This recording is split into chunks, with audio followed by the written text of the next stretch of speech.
प्रश्न संग्रह 4। इसके पहले हमने पूर्णांक संख्याओं के बारे में जानकारी प्राप्त की।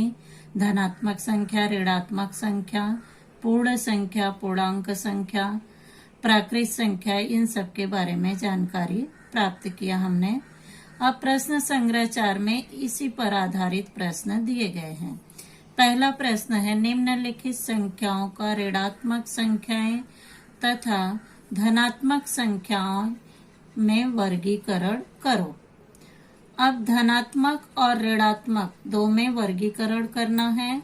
धनात्मक संख्याएं ऋण 5, ये किस में आएगा? ऋणात्मक में, ऋण 5।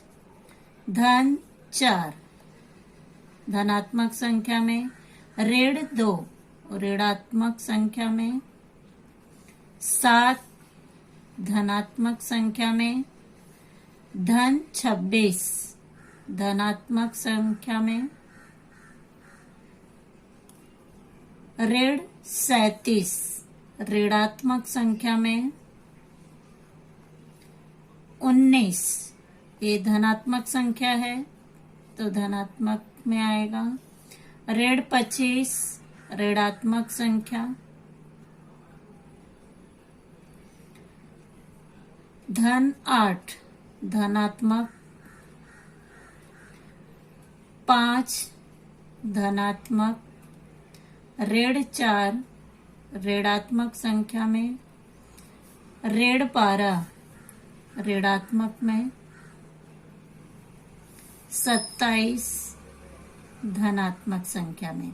देखो बच्चों, ये धनात्मक संख्या में किसी में धन चिन्ह लगा है, किसी में नहीं लगा है, लेकिन वो संख्याएं धनात्मक संख्याओं में आएंगे, चाहे धन का चिन्ह हो या न हो, वो सभी धनात्मक में आएंगे।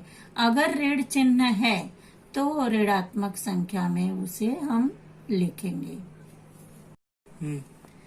प्रश्न 2, नीचे कुछ शहरों के तापमान दिए गए हैं, चिन्हों का उपयोग करके उनका लेखन करो।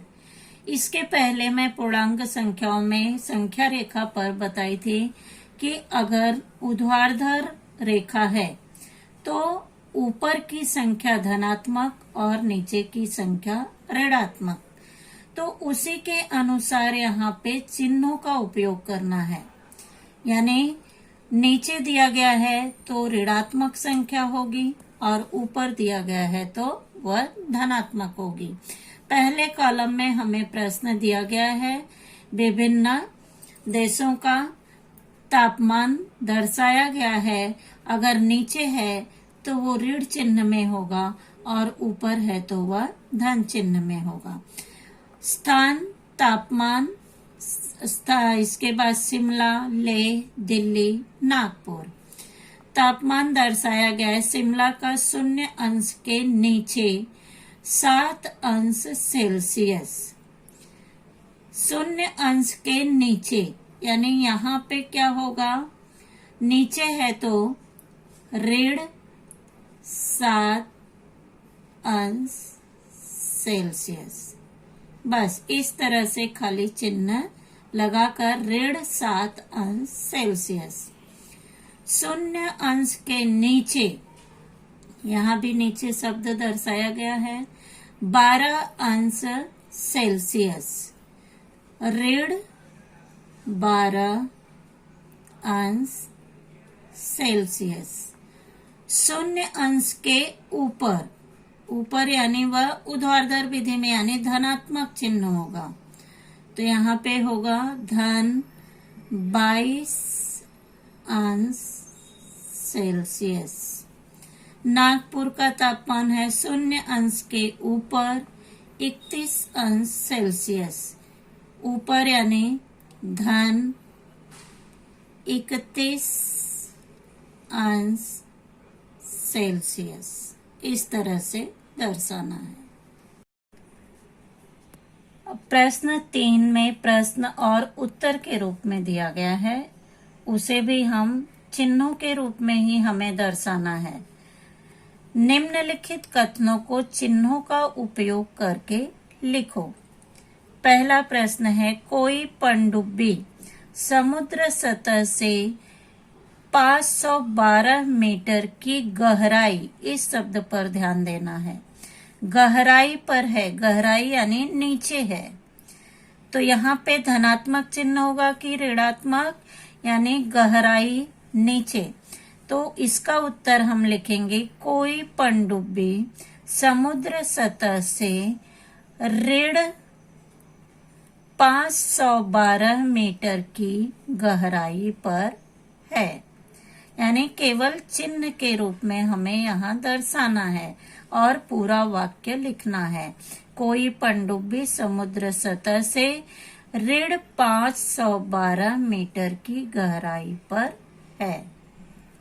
दूसरा है, हिमालय की सबसे ऊंची चोटी माउंट एवरेस्ट की ऊंचाई समुद्र सतह से 8,848 मीटर है। समुद्र सतह से, यानी सतह से ऊपर है वो। तो यहाँ पे ऊपर सतह से, समुद्र सतह ऊंचाई, एवरेस्ट की ऊंचाई समुद्र सतह यानी सतह यानी समुद्र के नीचे से, यानी ऊपर की तरफ ये आया। तो समुद्र सतह से 8,848 मीटर है। तो ये धनात्मक में होगा क्योंकि समुद्र सतह के ऊपर है। तो इसका उत्तर हम लिखेंगे हिमालय की सबसे ऊंची चोटी माउंट एवरेस्ट की ऊंचाई समुद्र सतह से धन 8,848 मीटर है। यहाँ पे धन चिन्ह लगाएंगे। अब प्रश्न तीसरा है, इसमें जमीन से 120 मीटर की दूरी पर उड़ने वाली पतंग। पतंग जमीन के नीचे तो नहीं उड़ेगी, जमीन के ऊपर ही उड़ेगी। जमीन से 120 मीटर की दूरी पर उड़ने वाली पतंग, यानी यह जमीन के ऊपर है। तो यहाँ पे कौन सा चिन्ह होगा? धन का चिन्ह होगा। जमीन से धन 120 मीटर की दूरी पर उड़ने वाली पतंग, यहाँ पे हम धन चिन्ह लगाएंगे। धन 120। चौथा है, एक सुरंग जमीन के नीचे। अब इस शब्द पर ध्यान देना है, ये नीचे है। नीचे 2 मीटर गहराई पर है। नीचे यानी नीचे की तरफ है, गहराई में है। तो इसका उत्तर किसमें होगा? एक सुरंग जमीन के नीचे, नीचे यानी ऋण 2 मीटर गहराई पर है। यहाँ पे हम ऋण चिन्ह लगाएंगे।